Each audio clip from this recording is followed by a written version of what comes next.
Welcome everyone online to the Subsurface Systems Modeling webinar series.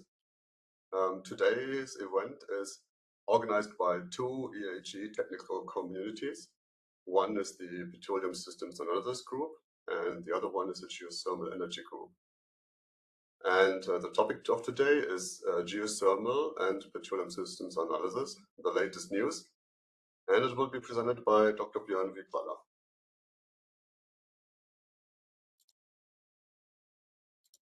So we have a few introductory slides, and then, of course, the main presentation will be given by Bjorn for about 55 minutes. And then 1 hour will be over, and we will have the Q&A session afterwards. So if you want to actively participate in the Q&A session, then you may have to stay a little longer than the originally announced 1 hour. Just a little bit about the framework. So if you, the Petroleum Systems Analysis Technical Community from the EAGE is organizing, for example, this Subsurface Systems Modeling webinar series. If you want to join the community, you can do so by scanning the code here in the lower right corner. We are a network of members interested in sharing knowledge and developing skills on petroleum systems and subsurface systems modeling in general, and basin and petroleum systems modeling, geochemistry, geosystems of decarbonizations, and similar topics. They all fall under, let's say, our technical community.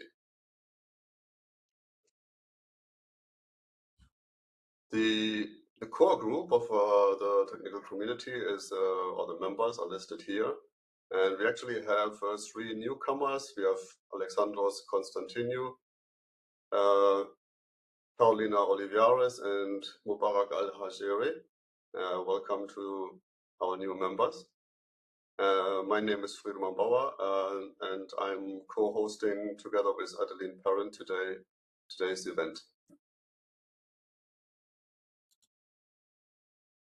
If you want to dive a little bit more into the details of what the subsurface modeling webinar series is about, you can again scan this code here in the lower right, and you will land on a page where we post our informations. Like you can sign up on this page, you can read who will present in the near future and things like that. If you're interested in participating, maybe giving a presentation, then you can contact either me or Maria. Our contacts are posted here on the bottom left.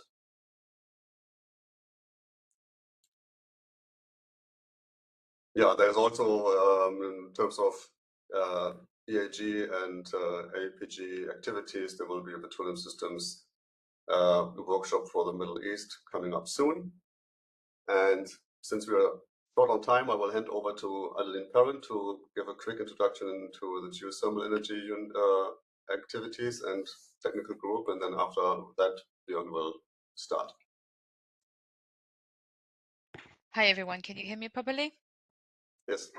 Okay, so now it's our turn. So we are the Geothermal Energy Community, and we were established in 2024, and we are currently counting 1,300 members, which is quite amazing because it's only 1 year.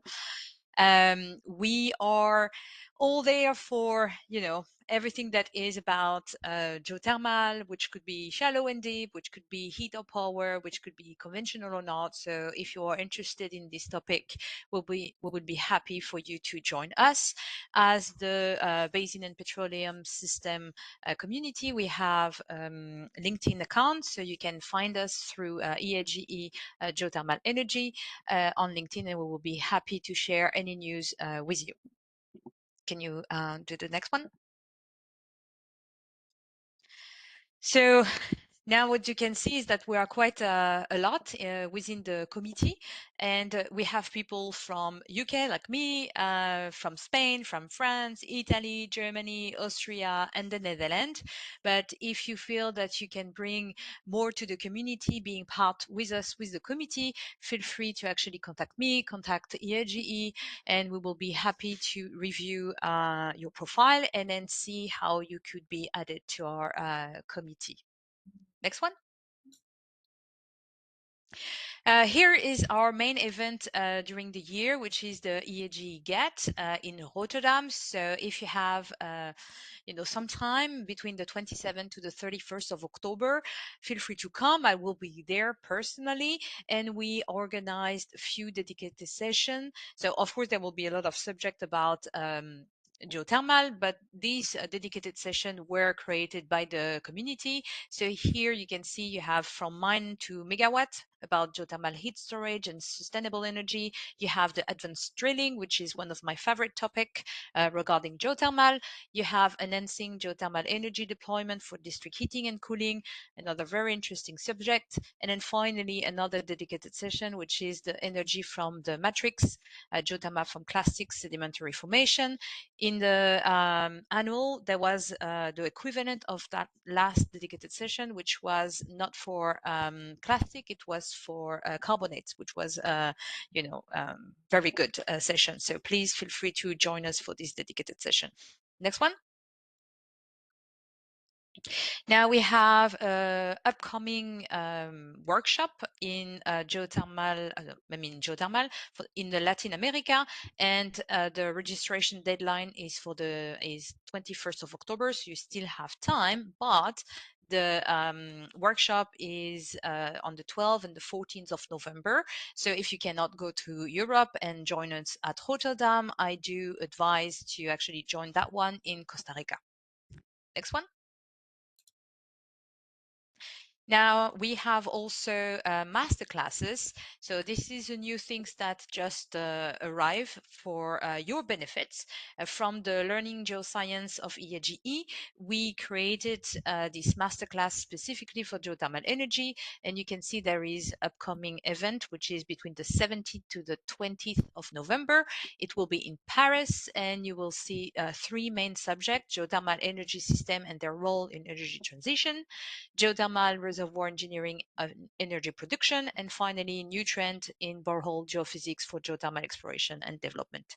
And the early registration is for the 31st of September, which is today. Next one. So now Bjorn, haha. So I'm going to make it a bit like a joke, and I'm sorry if this is funny only to me. So before we dive in today, I have the pleasure to introduce Dr. Bjorn Wygrala, who is a petroleum system or geoscientist, I don't know how you want to call it, with over 40 years of experience, and which means that he's been exploring Basin since before I knew what it meant. He had a master and a PhD in geology from the University of Cologne in Germany, which is quite renowned. And one small thing is that during his PhD, if I'm not mistaken, he created this global mean surface temperature, which is still in use today in our company. I'm not going to name it, but this thing is actually very, very, very helpful to us.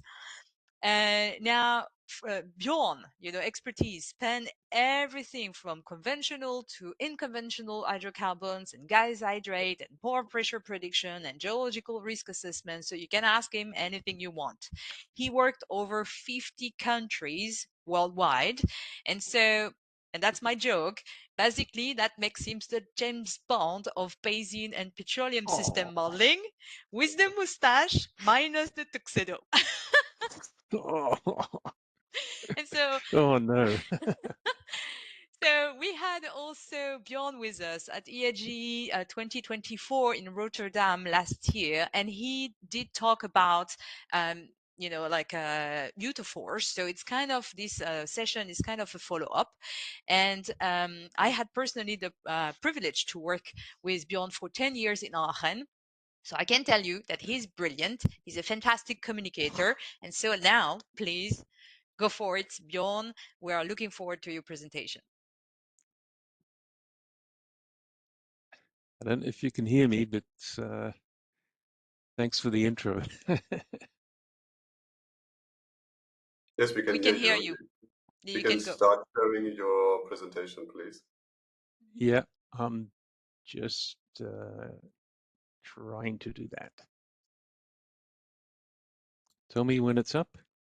We can see it in not presentation mode.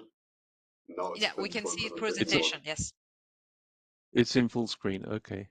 Yes. Right. Well, thanks for the intro, Adeline, and talking about great expectations. Now everybody must be very excited. Thanks very much. Okay. So what I'll do, I'll just try to switch the pointer so I can use the pointer. Okay.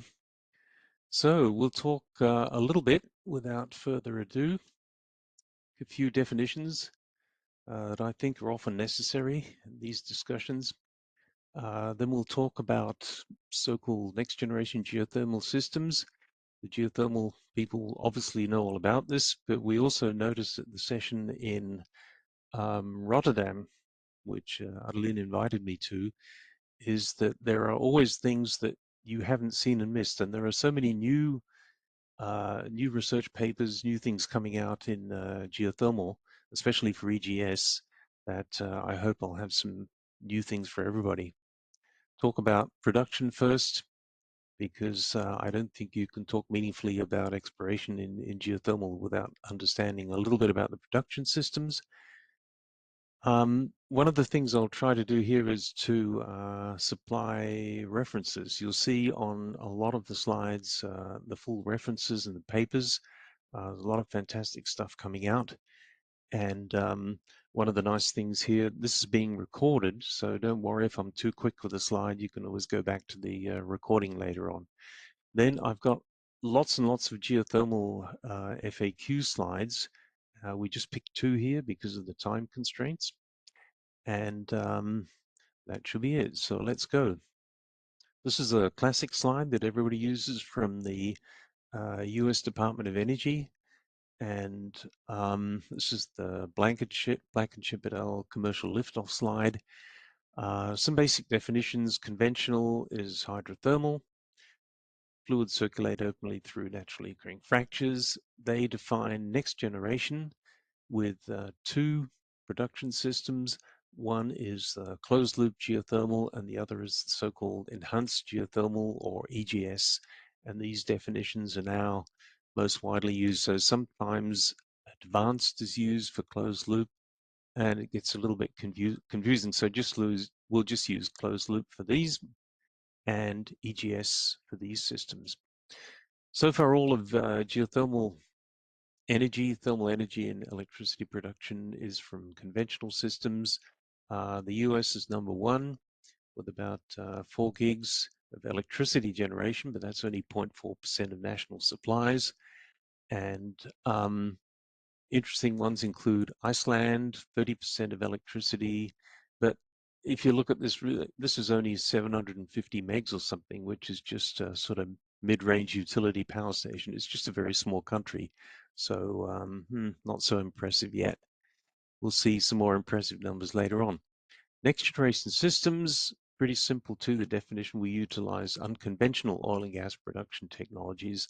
And so there's a very nice connection to oil and gas and petroleum systems, because just about everybody in the EGS business has an oil and gas background.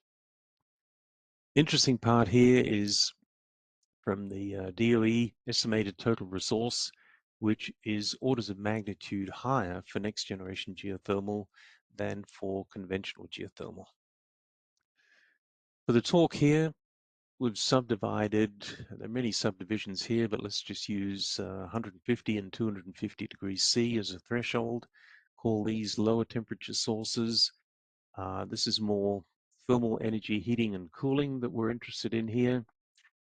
We'll concentrate in this talk on the high temperature source, and our main interest here is in electricity generation, because this is the biggest development field. If you look at what's happening in geothermal in the last 2 or 3 years, the biggest investments are in electricity generation.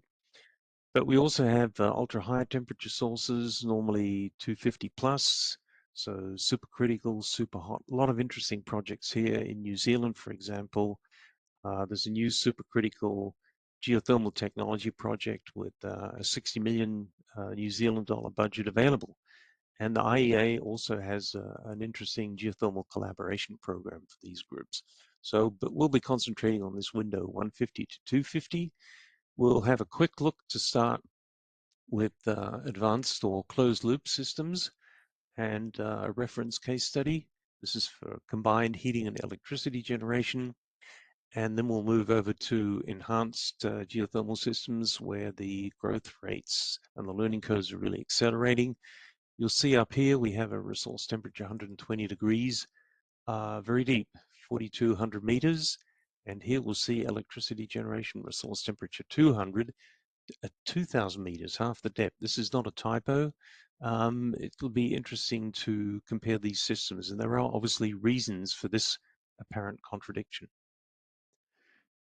First thing I'd like to do, because we're talking about electricity generation, is something which really bugs me, which is misuse of the term generation capacity. Generation capacity is a theoretical maximum power output that an electricity generator can produce. But the key point here is that a lot of people, if you read the press and a lot of articles, they forget about capacity factors. And the capacity factors are critical to enable comparisons between the different resources. This is the rate of actually generated energy, not just the maximum power output. And we'll see this is common knowledge, but always forgotten again and again. We have two resources, nuclear and geothermal, which have extremely high rates. And then as we go down the table here, we see other energy resources which have very low capacity factors. And if you look at solar, for example, it's interesting, US average, Australian average too, obviously a lot more sunshine, 25%. In Germany, for example, it's only 11%. So the point here is it does not make sense to compare capacity factors, generation factors on their own, generation capacities on their own. You really have to take the factors into account. With the high generation capacity factor, sorry, I'm forgetting myself, of 80%, this is makes geothermal very interesting. It's normally defined as a baseload supply, not intermittent. In the US, the term clean firm is used, and but this baseload supply does not exclude flexible power dispatch, which is very interesting. And just an example of how important the capacity factors are. Let's say we have a geothermal power station, generation capacity 500 megs, capacity factor 80%, will generate a similar amount of electricity to 650 onshore wind turbines. To generate this amount of electricity from 650 wind turbines, you would need to construct with a total generation capacity of 2 gigawatts. So it's a very simple transformation with these capacity factor values. But again, this is something I always like to emphasize because it's often you see comparisons with generation capacity which are clearly misleading. So we'll talk a little bit about next generation geothermal systems. There are two reference projects, and the reference project for these closed loop systems is actually here in Germany near Munich, very well-known project. The concept is very clear to immediately when you see this. It's very interesting, commonsensical, and this project has been under construction now since about 2023. It's extremely deep. We're drilling to 4,500 meters. We have lateral lengths of 3,300 meters. That means the measured depths are about 8 kilometers. So we're drilling down 8 kilometers. And you can see the emphasis here is not on electricity generation, even though generators will be available, will be used, but on the thermal yield here. This is the key point. And the reason it's so deep is because if typical for thermal energy, we need to be close to where the energy is being used because it's just not very efficient to transport thermal energy over longer distances. So this is basically right next door to residential areas, and it's for residential energy supplies, which is why it's so deep, because they're forced to do it here. A lot of issues here. The drilling, the main challenge they have is the drilling complexity. And a lot of interesting presentations. But if you think of it, you're drilling 8 kilometers and you have to make these wellbores meet in an area the size of an A4 size of paper. So the drilling here and the technology is fantastic, but it is very expensive, and that's probably the fundamental problem here. But really interesting projects and technology. Then we'll go to have a look at enhanced geothermal systems. This is EGS. We'll have a look at research. And there's the classic, really nice facility here, Utah Forge, in obviously Utah in the US. And this is a $220 million research program. It was recently extended to 2028 with an $80 million extension. The goal is to support EGS research, training, technical solutions, drilling, for example. A lot of really interesting work has been done here. And here you can, in this cartoon, this sketch, you can clearly see the concept of EGS. We have sediment fill over here in the area, and we're drilling into what is described here as a granitic basement. We're going into hard rock. And Utah Forge now has, this was recently completed, a complete exchange system with what they call engineered fractures. So this is up and running. They have up to 230 degrees access in here. Beautiful facilities here, very nice. This is shot with the test wells, observation wells, etc. And one of the most interesting points here that I really like too is all the data is public. There is a geothermal data repository here, which is excellent, really, really good. So this is a very nice story. The DOE has always also published a geothermal liftoff report. Learning rates are the key word here, and drilling rates are also the most important part, because for geothermal, we all know upfront costs are very high, and most of that is drilling. And here you can see one of the DOE plots of how in the first phase they were able to accelerate drilling. And a reminder here, this is hard rock drilling. They're always going from sediments into hard rock. And this is just in the first 6 wells.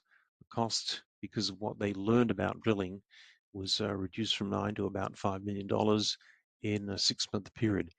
Their goal is to bring drilling of geothermal wells, EGS wells, up into what is common in the oil and gas industry. So here we can see the rates here, foot per hour. So we're looking at easily up to 200 feet per hour drilling rates in unconventional oil and gas. And this is what they're trying to do. And this has actually progressed much faster than expected. And some useful papers here, experience curves. This is all about learning rates. Reviews of drilling development. I'll talk a little bit more about some of the technical papers later on. But this is the foundation. This is essential for EGS to work. The pilot project, this is called Project Red, was in Nevada, operated by Fervo Energy. As usual, everybody has an oil and gas background. Initial investors include Google, and this is something you see for all of these projects, that the big investments come from the AI, from the companies that are operating AI centers. They just need energy, and they're putting a lot of support into geothermal. Devon Energy is also involved, obviously, because they have a lot of know-how for unconventionals. Partners and initial funding, Berkshire Hathaway, Turboden is a company that develops the organic Rankine systems technology, which is essential to make these the energy transfer from thermal to electricity actually work. Interesting here too that in this first plant, the lateral is about 900 meters, and they've got a 3.5 megawatt electricity generation here. This is the first pilot project. We'll see how this grows in a moment. Then lots of really nice technical papers. You can see the concept here. The yellow is alluvial sediments, the purplish color of phyllite basement, and the drilling down vertically and then laterally into the hard rocks. So reservoir access, and this project was done 2022 to 23. Targets mixed metasedimentary and igneous formation, hard rocks, and a lot of drill bit testing was done here and was extremely successful. We have two parallel well bores, you can see them down here, and a hydraulically fractured zone in between, drilling depth about 2,100 meters, and a nice location here because it's not very deep, but you've got 190 degrees in the target. Generation capacity, as I said, 3.5 megs. All shale industry background, everything, the drilling, etc.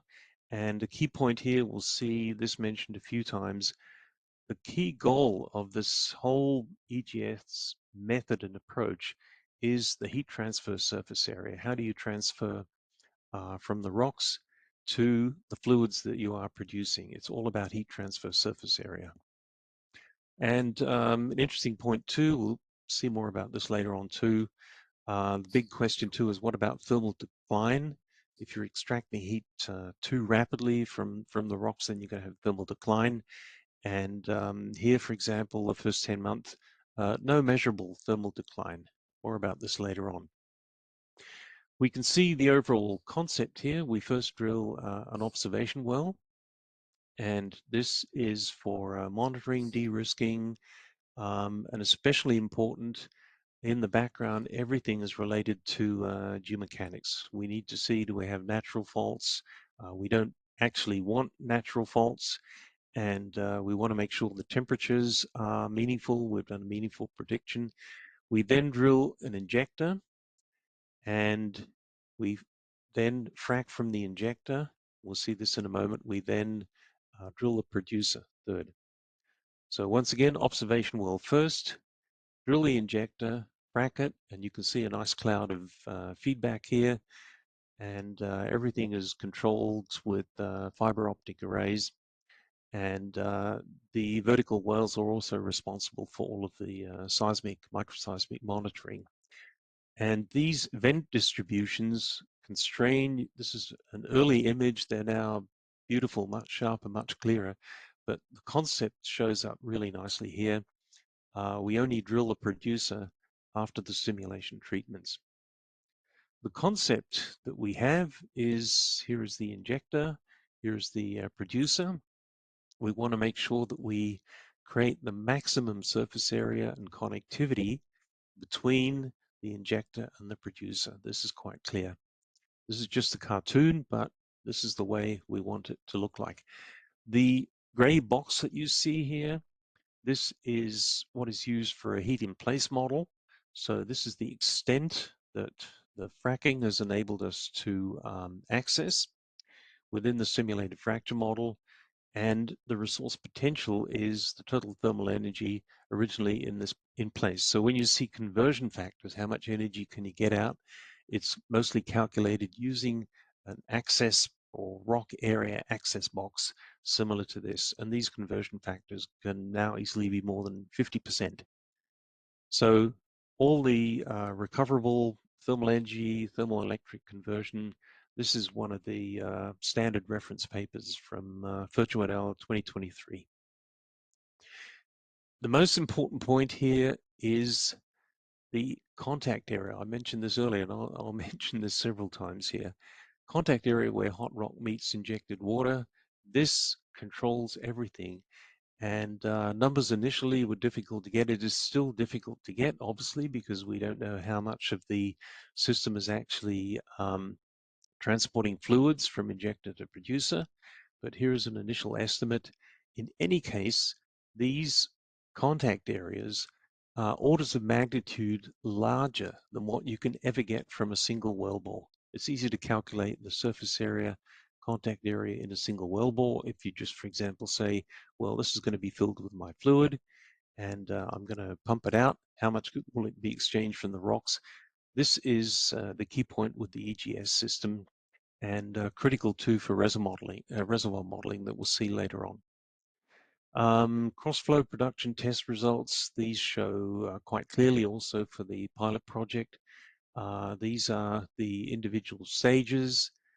We can see continuous record, flow allocation, lateral geometry, and we're flowing across, this worked really well. We can see we're flowing across the entire lateral.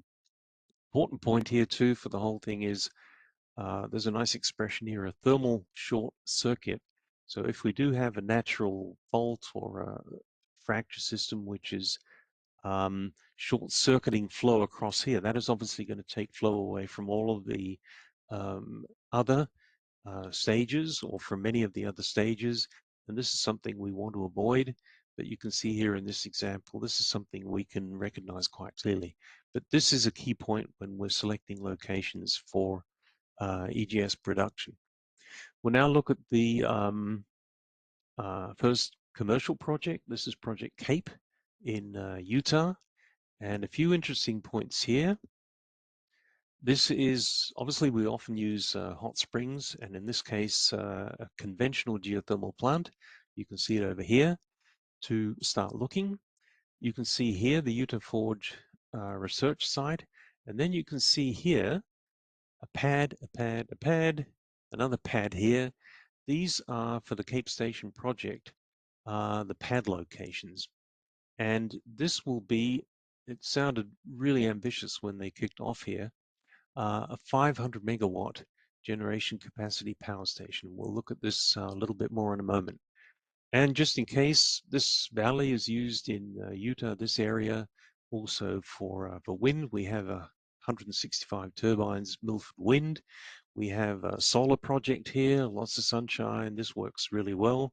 Always interesting to look at the capacity factors, typical for onshore wind and typical for solar if we have a lot of sun. This is quite good. You can also see these strange things in here. When I first saw this in Google Earth, I was wondering, what are these things here? This is what they look like if you zoom in. These are actually pork factories. They're huge. There are 24 of these in the area, and so you can see their impact or visual impact is quite significant in here. But everything, zoom in on Google Earth. If you go, this is an older image.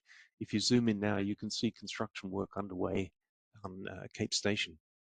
So again, we have a look. Project Cape. Sometimes it's called Cape Station, sometimes Cape. Fervo Energy again, 500 meg capacity.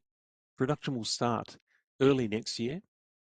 100 meg project. You can see this is about the current state production, and work is well underway. The entire power station will kick off with 100 meg production early next year, and it will end up with an additional 400 megs. The initial design capacity was 400 megs.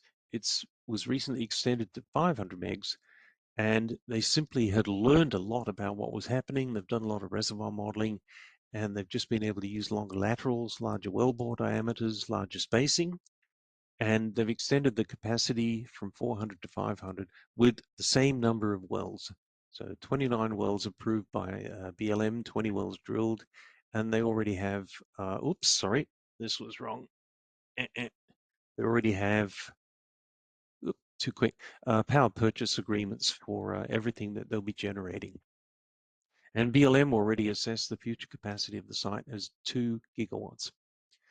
So interesting to see how this fits in with worldwide geothermal power stations.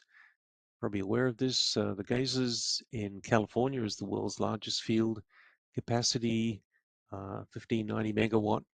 But this is very complex. We know a lot about the heat source, the geology. Capacity factors are low because it's so complicated. 350 plus wells. And the interesting thing to see here, Project Cape, when this comes online with 500 megs, it will already be the 5th largest geothermal power station. If you add, they will continue to extend it in the following years using exactly the same concept. With 2 gigs capacity, this will be easily the world's largest geothermal power plant. So this will be bigger than the geysers, much bigger than Lardorello, everything else. So this is really interesting. This is just one indication of why this the EGS concept is really working. And proof of concept is now there with this project. So now just a quick look at a cross section. The type section here, we can see the Blundell conventional hydrothermal power plant over here, been running since '84. and quite nice. It's about 20 plus megs capacity. This is very nice because it means a lot of the infrastructure is already there. These are the Utah Forge wells. These are the Cape Station wells over here. So you can see overall nice fit, and they've done really well. The initial site selection here for Utah Forge obviously shows they knew what they were doing. They're now running 1,500 meter laterals in for the Cape project. Now, this looks a little bit funny when you look at it first time, but here we can see a little map with the pads. We can see these 3 pads. These are the laterals extending from the pads out to the east. And you can see here Frisco Gold Bearskin. Here we see Frisco Gold Bearskin. So we're looking at a section now that goes along here. And we're looking along, so you can see here, the different wells spreading out from the pads. And you can see a few things here. You look at the numbers, and you'll see we have here a producer, P, I injectors. So they're running here a production triplet.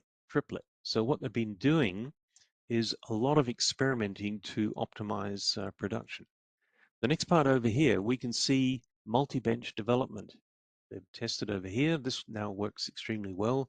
They have 8 wells from the pad, and they're looking at 2 benches, A and B. So you can see exactly on this section, and this is one of my favorite references here, Virtual 2025, that has a lot of new information. Very, very interesting. So this is really good to see, and we'll see more about this again in a moment. So 2024 drilling progress, they were really able to speed everything up in 2024. They had 1 rig, a single rig drilling, and they drilled 200,000 plus feet, 60,000 meters in 1 year with a single rig drilling program. 50% of this is basement drilling in hard rock.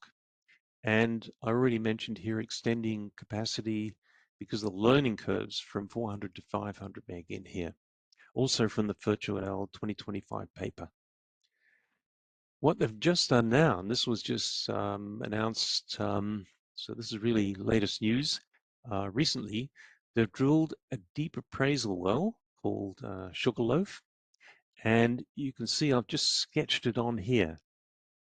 They just mentioned they've drilled it here. The location is, or more details are not available. The only information they've published so far is the well was drilled to 4,800 meters, so it's twice the depth of what they've been producing so far. They have expected equilibrium temperature 270, and this well was drilled in 16 days. So the interesting part here is that everything you see about the potential reserves and resources are here in this zone. So they're starting to work with benches in here. And what it means is that this entire volume could be accessible. And this is why they're now talking about 5 gigawatts of potential from this single site. You can see the access and why this is so interesting here. Really interesting new development with this new appraisal well. Really interesting topic too. Lots of interesting topics here is reservoir simulations, and a lot of work has been done here and published. A 30-year time span is usually used. We need to have production within certain limits for 30 years. And here you can see in this plot, an example here, we're starting with production temperature of about 220 degrees. In 30 years, we can maintain, we might get down to 180. So this is the production temperature. Down here, you can see the reinjection temperature. So you have the OCR system working up on the surface, and this is basically the energy budget between these 2 curves. And here, the good point, the really interesting point now is that the calibration data is available from Utah Forge and from this project. So this is now quite good. And even better is that the data is now sufficient to move from a resource assessment to a reserve assessment. So D&M, Vigoli and McNaughton in Dallas, these are the guys that do the certified resource assessments and reserve assessments. They have just very recently published a press release, Independent Geothermal Reserves Assessment. They have had access to all of the data, everything, the reservoir engineering that you've seen here. They have confirmed the recovery factors, 50 to 60% from using the method that I showed earlier. And their conclusion is that the Cape project area can support more than 5 gigs of development at depths of up to 13,000 feet, 4,000 meters. This is before the Sugarloaf deep well was drilled. So this means now this is probably pretty conservative. This is really, really interesting. 5 gigs of potential from this one single location. And just a reminder, the current total world generation capacity is 15 gigawatts. So this is already 1/3 the total conventional geothermal generation capacity. Right. So, and there's a link to the press release here. For me, if you look at resource assessments and the step 2 reserves, I think this is it's a milestone for EGS. It's really interesting. And it gets even better. So EGS, Fervo Energy have just announced a cooperation with a strange name, Utah Inland Port Authority, but this is a government corporation in Utah responsible for business development. This is all public, very nice document here too. And they are proposing a combination of data center, construction sites, which all will be get their energy from EGS power plants.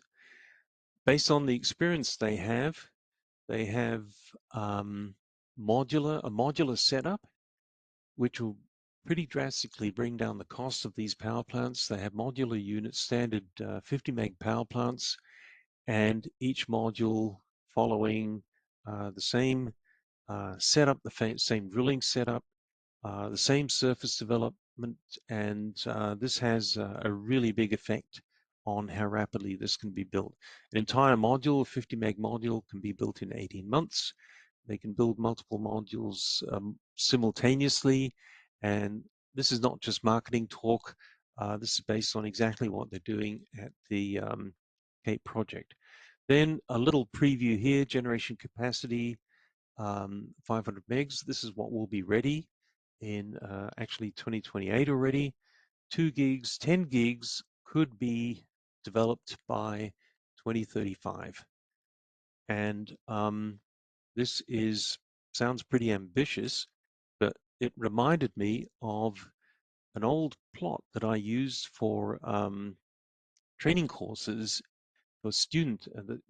Actually, the EAGE student lecture tour, I used a slide, and it's something comparable in a way. We're looking at unconventional, a new understanding of how we could produce, and this is based on a slide from Continental Resources that was published in 2011, and they had just started unconventional production. This green area was their production increase, what they'd increased so far, and they just simply added this dashed line on as a projection. Everybody thought, wow, this is a bit ambitious, that you might reach 1 million barrels a day in 2016, and actually they reached this 2 years earlier. So this is a nice example of an energy transition from, in this case, from conventional to unconventional oil and gas. And if you think back, a lot of people have already forgotten, this is maybe a long time ago, what was missing here. The drilling capacity was missing, and the transport capacity was missing. How do you actually get the oil out? And the work that was done here, for example, to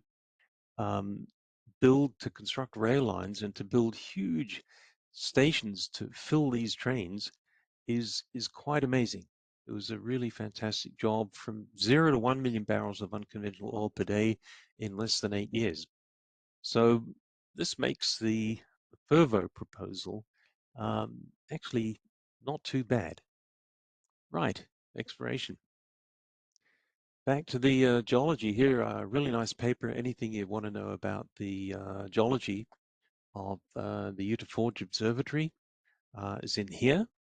You can see on the map a few interesting features. Here is Blundell. This is the conventional power station. This is the Utah Forge site. The wells that Fervo is drilling for the EGS site just over here to the west.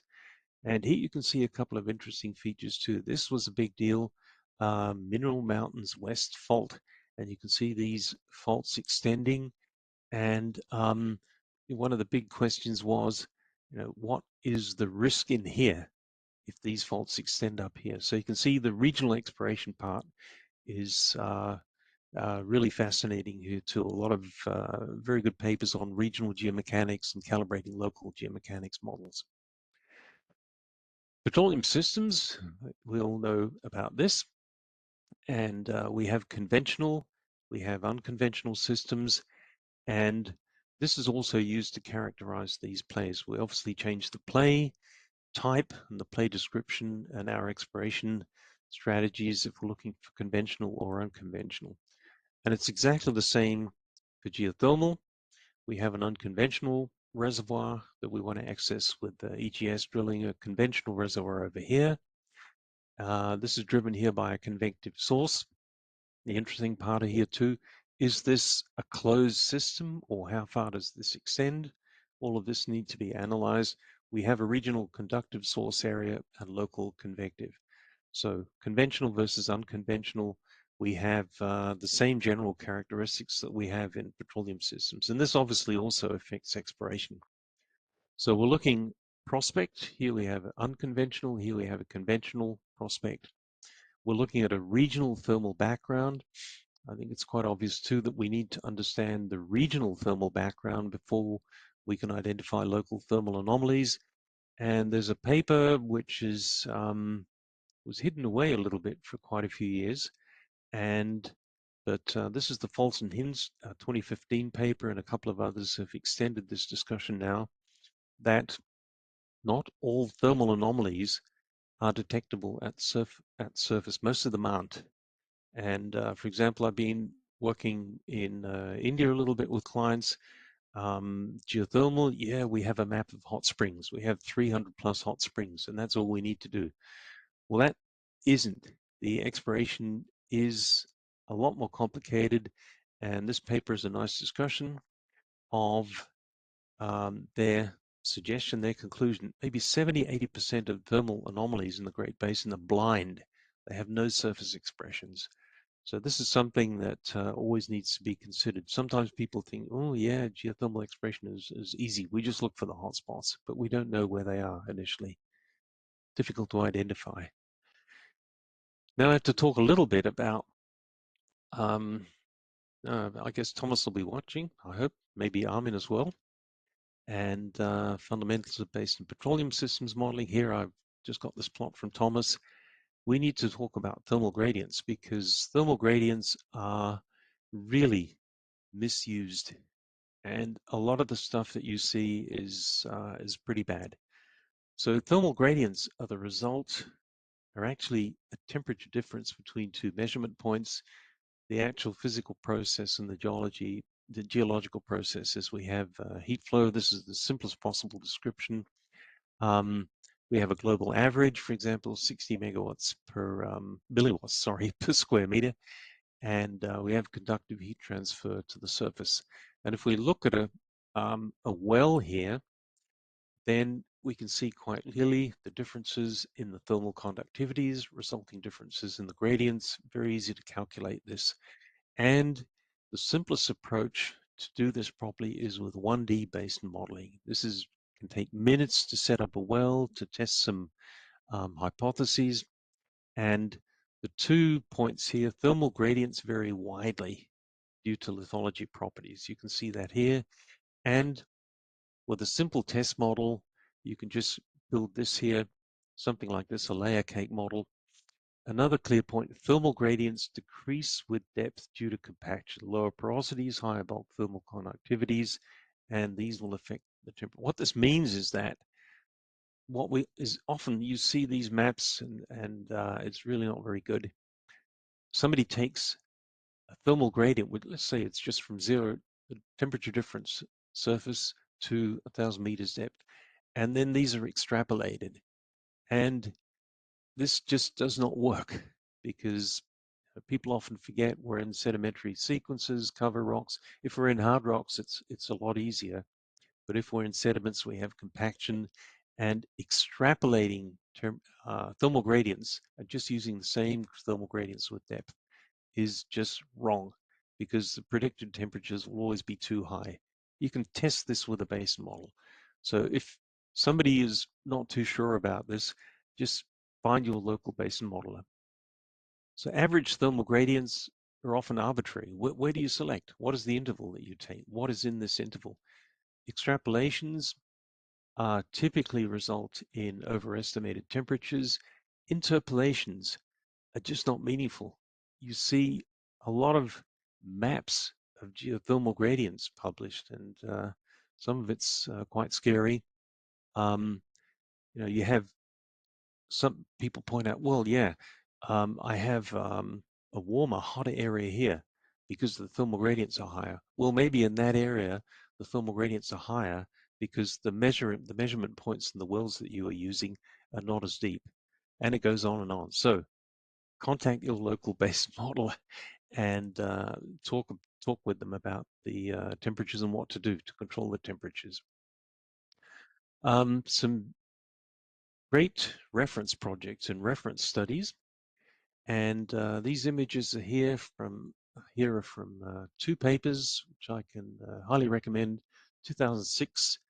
They were already talking about enhanced geothermal systems. You will know it was hot dry rock stuff was already being discussed in the 70s, last century. And this map here is from a national US assessment, 8x8 kilometer grid spacing.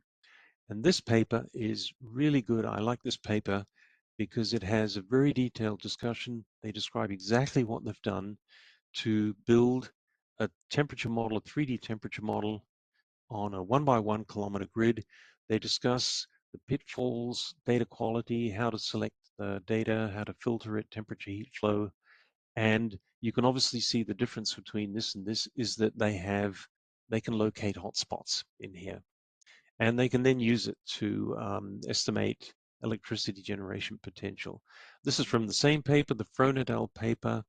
Really nice. We can see a heat flow map over here, and interesting stuff in here. Newberry volcano is being drilled at the moment for geothermal, and this is, as I said, on a 1x1 kilometer spacing. A very useful map type is simply temperature at depth. So if you have, these guys have a static 3D model in here, and it's very easy to extract temperatures at 1K depth.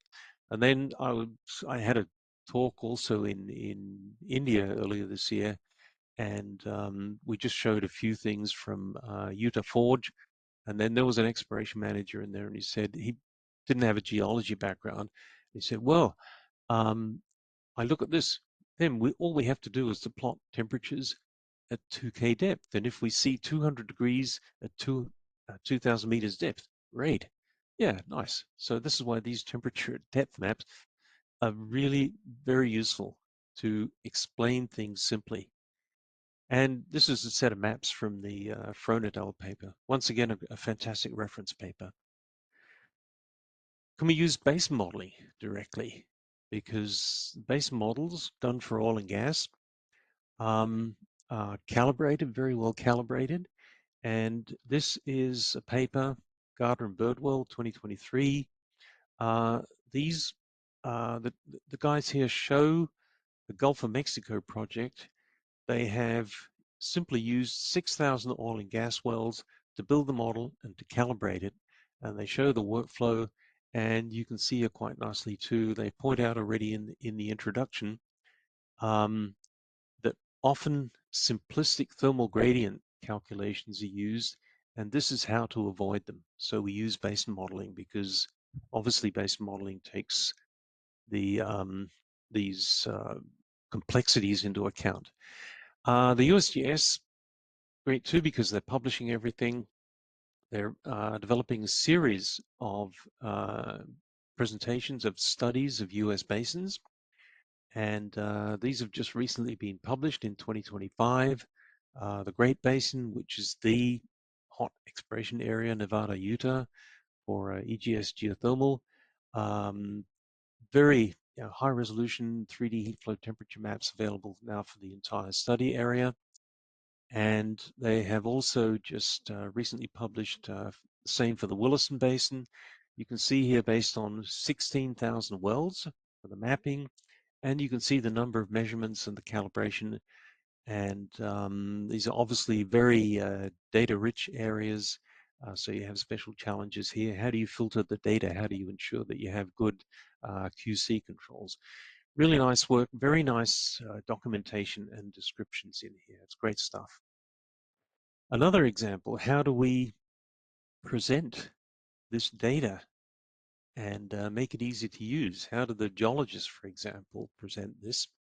And this has also recently been published by or released, and it's work, a project that is built and maintained by the British Geological Survey.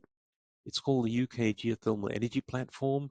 Everything is open, public, really, really nice setup. ukgeothermalplatform.org.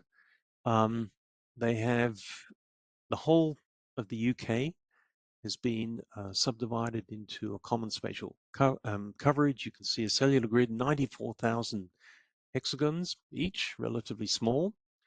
Very detailed guidelines, a map explorer, so you can simply go into the database and extract whatever you would like to see.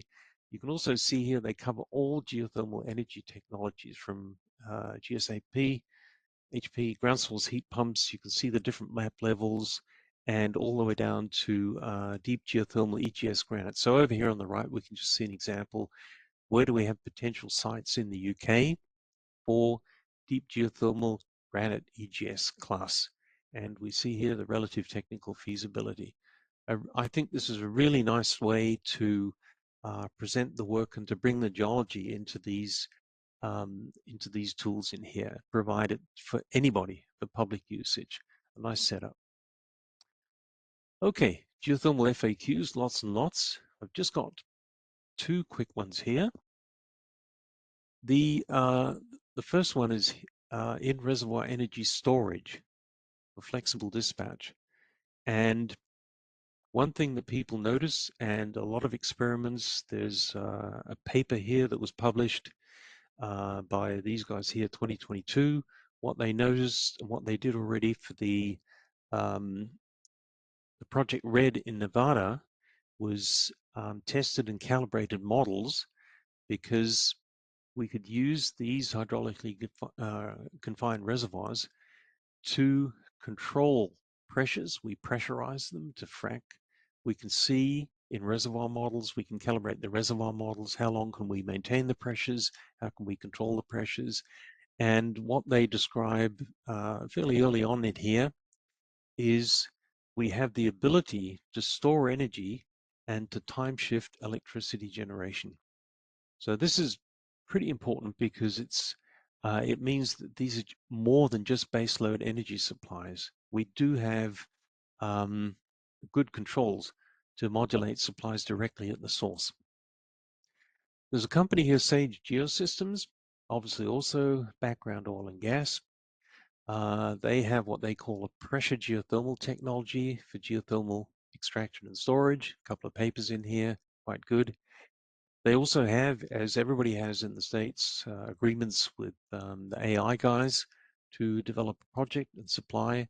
And then this is something that is interesting here. Ormat Technologies is one of the biggest suppliers of geothermal energy technology services in the US, actually founded in '65 by the guys who developed the organic Rankine cycle, the ORC technology. A nice history in here. And this is really interesting too, because what this means is that SAGE can now save years and years of time to construct commercial plants because they'll be doing it at Ormat's existing power stations. And Ormat has been pretty quiet about, they've only been working in conventionals, but it will enable them now to, as they describe in their press release, move into the EGS space. So this is really interesting. Ormat Technologies and this startup company, the CEO of the company, lady geoscientist, has background. She was from Shell, very experienced. So a lot of interesting things here too. Another topic, repurposing oil and gas wells for geothermal energy. This is sometimes the hype is a little bit too much. And the point here is that if we're interested in electricity generation, there probably is not all that much potential. We need to be realistic about this. Obviously, to have this efficiency to generate electricity, we really need 200 degrees plus. And there are just not many oil and gas fields, even above 150. High pressure, high temperature, that's the classification we need. And 200 plus, there really isn't that much. So for electricity, there's not much happening. Also for thermal, if we're interested in thermal energy, we know too, we need to be close to where the consumers are. And you probably lose a lot of the wells here in, we have tens of thousands of wells everywhere. So sometimes you think, wow, it must be possible, but it doesn't work necessarily. And then there are more. The well conditions, wells must be in good condition. Abandoned wells, mostly excluded, it's just not worth it. Not older than 30 years. Materials deteriorate under production conditions. Well casing diameters, we need a minimum, probably even more, because of the way we need to set this up. So a lot of maybe smaller companies are pushing this idea, but as far as electricity generation is concerned, it's probably not too good. This is a nice. Sorry, quick note, Bjorn, it's been 1 hour. So for those who needs to leave, we are recording, and so you can catch up later. Yep, and this is the second last slide. Thanks. Okay, so this is also a very nice project. How do you do this rigorously? Analyze this problem of repurposing oil and gas wells.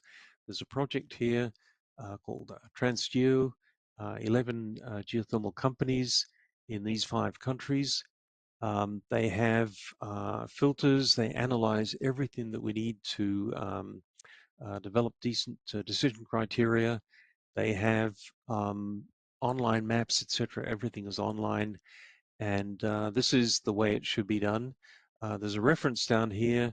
You can see 250 pages. This is an excellent reference for engineering workflows for retrofitting abandoned wells. You can see here they have about 23,000 wells in the database, and there are maybe, depending on the criteria, 10, maybe 100, depending on what you want to do with it, candidates out of these 23,000 that might be meaningful for repurposing. And most of them are in Hungary. And we know we have the very high heat flow areas in Hungary. But this is, if you're interested, what are the criteria? What really needs to be taken into account? Repurposing. This is a very nice template. Okay, summary. This will be quick. First, the references. These are, this is just a short list of references that I've used here in this presentation. Favorites as an introduction. The liftoff report. Unfortunately, I just noticed a few days ago that this is no longer online. So there's something wrong in the system at the DOE, but it is a public document, so you can still find it. This is excellent, an excellent introduction. The best recent update is the Furcho et al. 2025. And my favorite, as you might have noticed, discussion of temperature is Frone et al. 2015. A couple of websites. One favorite here is the Geothermal Stanford education website. They have once a year. They've been doing this for 50 years. There is a geothermal technical presentation and a meeting here, and this is a treasure trove for technical papers on geothermal. So the summary is pretty short here. It's actually just a quote from a 2018 paper by Christian Gradl. Technology innovations from the unconventional oil and gas industry could enable geothermal developers to mimic the rapid scale-up observed in shale development over the past 2 decades. So this was done, published 7 years ago, and we can really see things accelerating now. It's very exciting business here. A few acknowledgements quickly. These are from companies and people who have approved that I can use, or given me material that I can use, and approvals for material. And then I'd also like to thank Maria at the EAGE, Friedemann, and Adeline for hosting this. That's it. Thank you very much. Well, thank you, Bjorn. That was a really excellent talk. Thank you so much. I think I learned a lot about all these examples you listed, especially the project case in Utah. Yeah, I really liked, of course, from a petroleum systems perspective, I like that you emphasized the point that geothermal gradients change a lot, whether you're shallow or deep or which environment you are. And maybe as a little warm-up question, because I actually hear that sometimes people who do reservoir models saying, well, we can handle it all, basically, right? So what would you say to those people who say we don't need the Basin models, we would just do the reservoir model and that's good enough? And then maybe after that we can dive into some of the questions which people post online. And yeah, so if you have any questions, you can, I think, either raise your hand and ask a question in person, or you can write it down in the comment. And yeah, so with that, we go into the Q&A. Bjorn, what do you think about my general question? Yeah, well, I think we have a base modeling background, so we take it for granted how temperatures, what actually controls temperatures. This is something we take for granted. But then you see these extrapolation jobs done, and you realize that, well, not everybody understands this basic stuff, but it's the same. If you're maybe an expert in a certain area, you take things for granted. But whatever subsurface model you have, and it doesn't matter if it's a thermal, a petroleum system, a geomechanical, a reservoir, every model has boundary conditions. And those boundary conditions need to be correct, that models need to be constrained correctly. And in the case of petroleum systems modeling and geothermal modeling, that comes from the regional knowledge. That's it. So call your local base modeler. Okay. Yeah, we got a few questions online already. Yeah, I just can emphasize if you want to actively participate in the Q&A, feel free to raise your hand or post a question in the comments. At the moment, I just go, maybe we just start at the top. I think one of the early questions was, is there any kind of monitoring or something which we have to do even before the first any activities, any drilling activities start? And so I guess, so if yes, what would that be and what have you heard about? Yeah, this is actually one of the most important questions, because you could see in this pilot project, it is very clearly staged. You have an appraisal well, which is this vertical well, which is cheap to drill. And one of the questions that are always asked about geothermal production here too, because we're pressurizing systems, is we may be going to trigger earthquakes and earth tremors. And that is something that these companies all have very strict monitoring procedures. They know exactly what they're doing. It's the same in oil and gas too when we're fracking. And so there are very strict criteria for this. So you have risk factors, and you go through step by step. You drill a vertical well, you can measure things, you then drill the first injection well, you can start with fracturing, and you might well notice in quite a few cases that, well, it's not even worth drilling a production well. It's not worth continuing because I can't control, I have whatever flow loss, etc. There are unexpected natural fractures in the system. So there is very clearly the answer to this question is you really do have a lot of procedures in place, and you'll see this in a lot of papers described here too. What are the risks? What do we need to monitor? Yeah. Yeah, induced dose crack is definitely something which is on the radar of, I think, many. Yeah, I mean, next question, there was one question from Alexandros actually about the water. I mean, I guess you have to use some water. You can't only use the water which is already in the subsurface. So where's the water coming from? And yeah. Yeah, this again is of Utah. yeah. Yeah, this again is a critical question too, because when the whole thing started and when they were drilling the pilot well in Nevada and the first wells in Utah, and this is work that was done also at Utah Forge in the research project. So first you drill the system, you have the two wells, you frack them. This is done by pumping fluids in. You do not need fresh water. So what is clear at the start is that these systems do not use any fresh water. They use groundwater, and it was mostly brackish, low quality, because you have two cycles in production.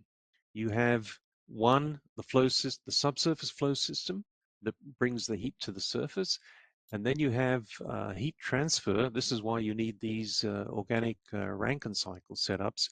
You have binary systems, so you have a heat transfer and then a separate system which you actually use for energy and electricity generation. So both systems, if you look at the closed loop system and the so-called open loop system, once they are saturated, then they'll be closed systems and you will not need additional water. That's a critical point. And I was wondering too, because you didn't see any publishing, and so initially I felt these guys are avoiding that topic. And but then Utah Forge released the first testing data. For the first to charge the system, you might have whatever ballpark 80% you get back out, 20% is lost. But then as you charge, you fracture the system, charge the system, you're creating additional porosity in the system, then you saturate the system. And the Fervo guys have published a detailed paper on that now. Their expectation is once the system is charged, that's based on their experience, they are de facto closed systems as well, and you have no additional water consumption. Okay. So it's also a very important topic. Yeah. Yeah, I guess water is an important topic, not only here, but also for unconventional. So yeah, so that's an obvious question, and I was not aware of the solution actually. So thank you for that. Yeah, but here, yeah, because here you're not in the unconventional oil and gas. You need to do a lot of refracking, multiple fracking, dry fracking, etc. And that's just part of the routine. And it's quite amazing that people have been able to maintain flow. But the assumption here, and this is what, and they do this with the reservoir modeling, is very advanced in the last few years, that you have a minimum is 30 years of production, economic production, and you do not necessarily need refracking. You set up the system to start, and then it's meant to operate on its own, and mostly it can do that. Yeah. Okay. So if I'm going, there was a discussion here on basically the Basin models and how to calibrate them and what you need. and things like that. There was one Mm. question about, I don't know if you want to comment. You're probably reading the questions as well, I assume. No, I can't Okay, see them. okay, good. Ah, wait a minute.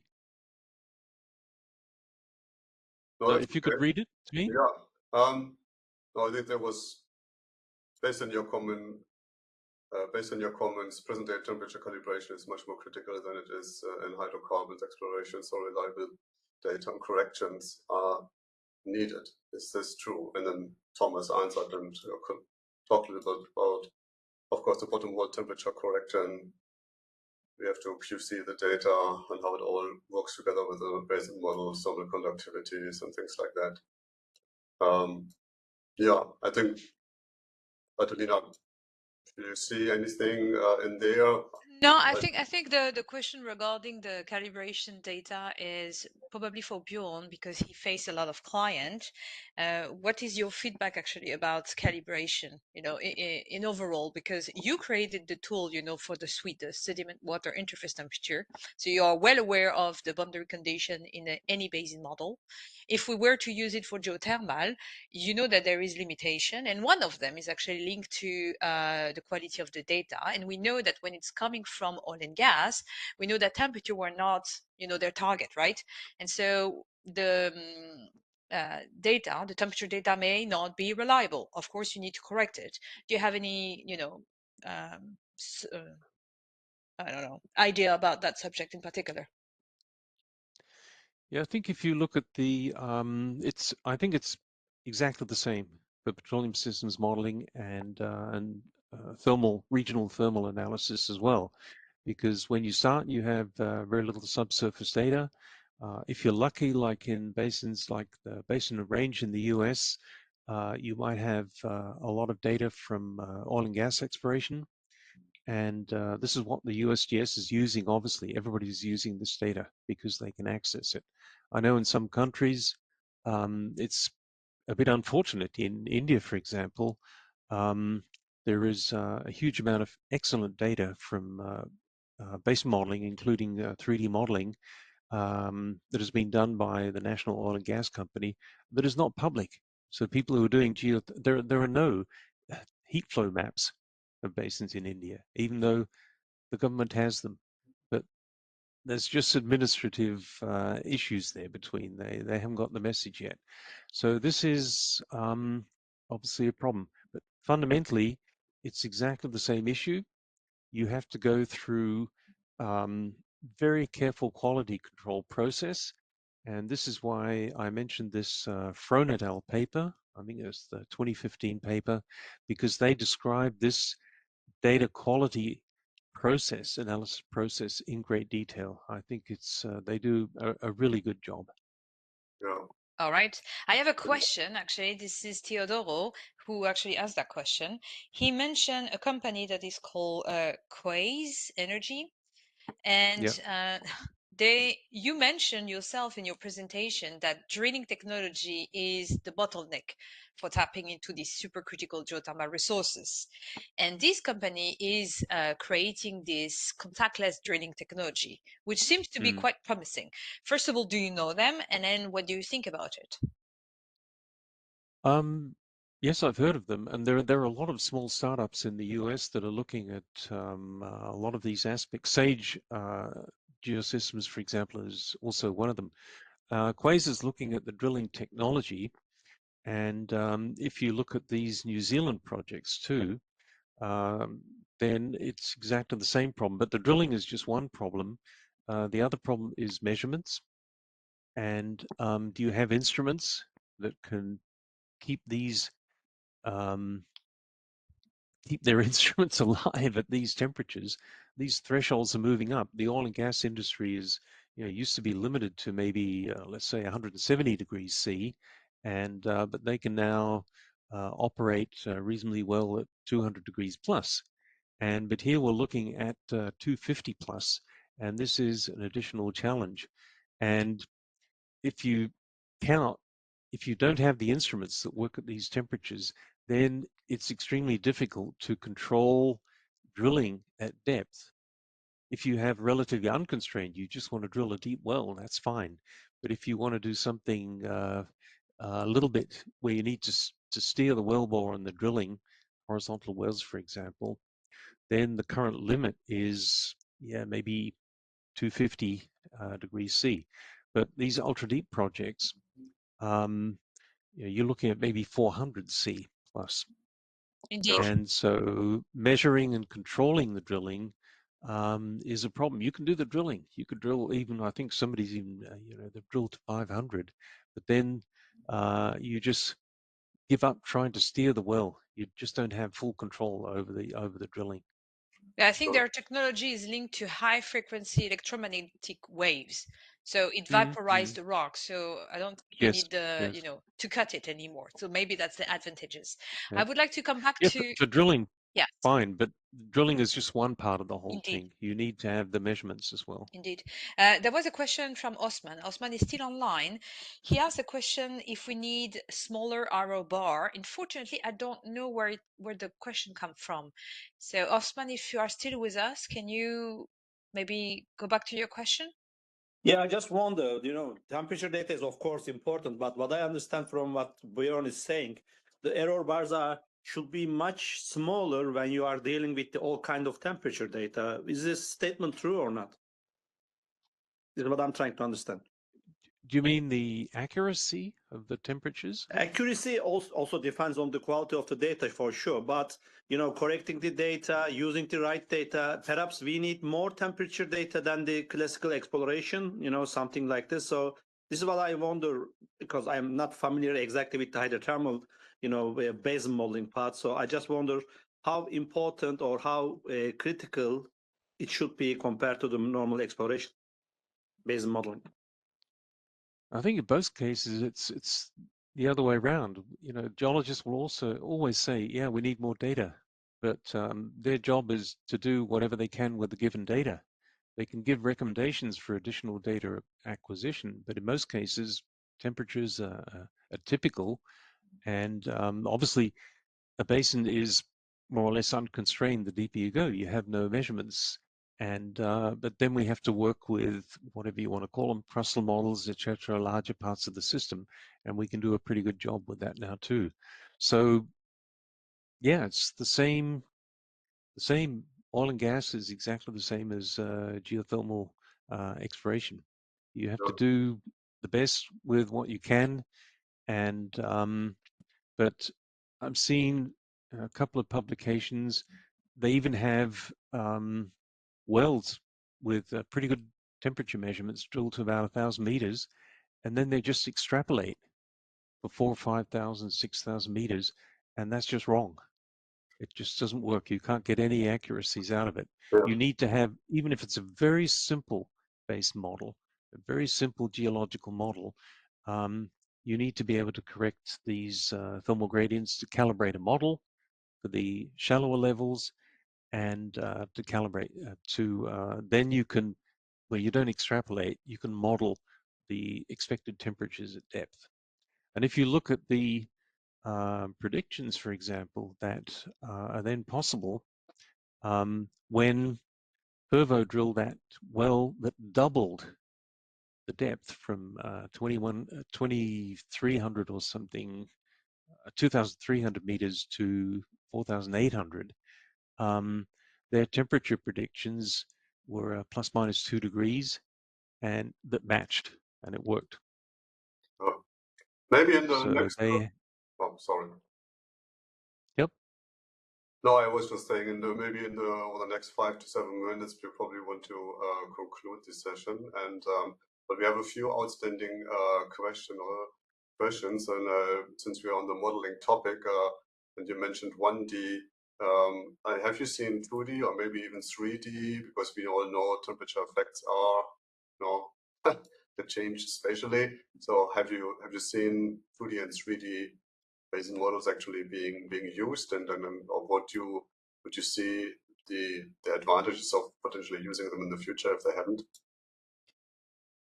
Yeah, I think the underlying question here for using base models is can you work in many cases, for example, the Cascades area project, this Fronadel paper, they have, the model is a 1 by 1 kilometer grid. It's 6,000 meters thick, but they're working with a static model. But they clearly explain what are the limitations of working with a static model. And if you do basin modeling, then you can take dynamic processes into account. So for example, if you suspect that there might be a thermal disequilibrium, if you have a rapid recent event, if you have uplift and erosion, which is very rapid, or burial, which is very rapid, or you have recent glaciation, like in most of the Northern Hemisphere, then you need to think about thermal disequilibrium. And then you would need a base model to do that. You have to bring the geologic time element into it.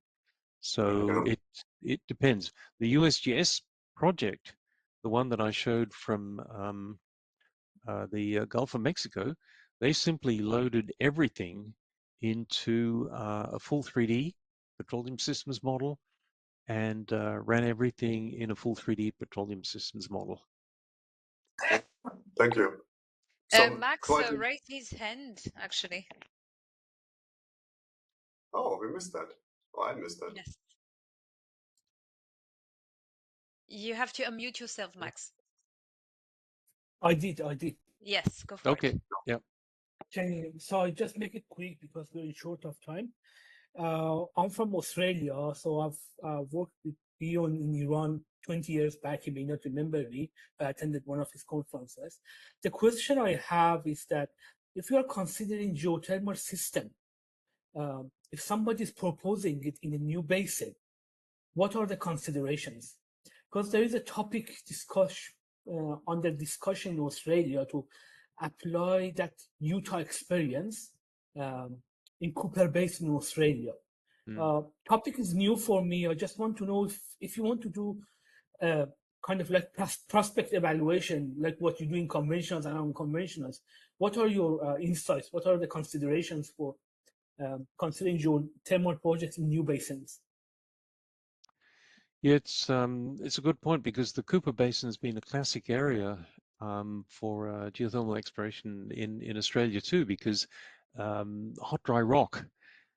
This was very popular. There was a lot of government funding available in Australia for hot dry rock as an energy resource, maybe 20, 25 years ago, but it never worked. They could never make it work commercially. So now we've seen that it can be done, because this EGS is basically an extension of what used to be called hot dry rock, because they're drilling in very low porosity rocks, hot dry rocks. And so for the Cooper Basin, in detail, I don't know enough about it at the moment, but I'm pretty sure, based on what has now been published in the last 2 years in the US, you could look at the criteria and see if there's a situation or a site in the Cooper Basin which might work. And one thing you've seen too is that the first sites they picked in the US, they're relatively shallow. You have 200 degrees at 2,000 meters depth, which is ideal because they wanted to keep the drilling cheap. But now, with the experience they have, they could also do it at whatever, 3,000 meters depth and start to work, or even more. And because the drilling costs have come down so radically now. So yeah, I can't answer the question directly whether there are sites in the Cooper Basin, but it should be pretty easy to assess. Thank you. Maybe one of the last questions, since we have not talked about economics at all, and I'm not quite sure if you want to skip this, but do you have an idea about, let's say, how long these projects run before they reach break-even point, or a little bit about economics? What's your latest news there? Exactly. That was Yeah. my next question as well. That was my next question as well. Yeah. So the economic considerations, if other than technically, what is the economic consideration for economically getting funding for this? Yeah, there are a lot of standard approaches that are used, but also a lot of discussions about them. How do you actually calculate this? There are so-called LCOE, levelized cost of electricity, et cetera, and but also a lot of discussions about whether they have any value. When Fervo, for example, started the EGS stuff, they knew exactly that this was not economically viable with the current state of knowledge. And what everybody then looks at are these so-called learning curves, because when you started in, everybody knows too, unconventional oil production in the US, you know what the cost or what the price of oil has to be to make the economics work. And we know, we can look back historically, well, you had whatever, $90 a barrel, $80 a barrel, et cetera. Now it's down to maybe 60 or something dollars a barrel, which you need to make the whole thing work. And exactly the same process is now in place or operating for EGS geothermal. And at the moment, because they're competing with a lot of other energy resources, there are lots. We have coal and wind and solar, hydro, etc., and they need to compete with that. But they are expecting now, based on, this is not just guesswork, it's based on analyzing learning curves. The cost reductions in drilling are especially important, and they now feel that it won't be a problem in 2030. They will be competitive with most other utility scale energy resources. And if you look at the reductions in drilling costs that they have, which are much better than expected, that seems to be a realistic assessment. Okay. Okay, so we have a very, very, very last question, nothing else, because it's already time. It's about pressure, and I find it very interesting. So, can you suggest how to harness geothermal in low pressure area? Do you have any idea? Did you come across some papers that could be interesting in that domain? Well, it's definitely an interesting topic because, I mentioned this SAGE Geosystems setup.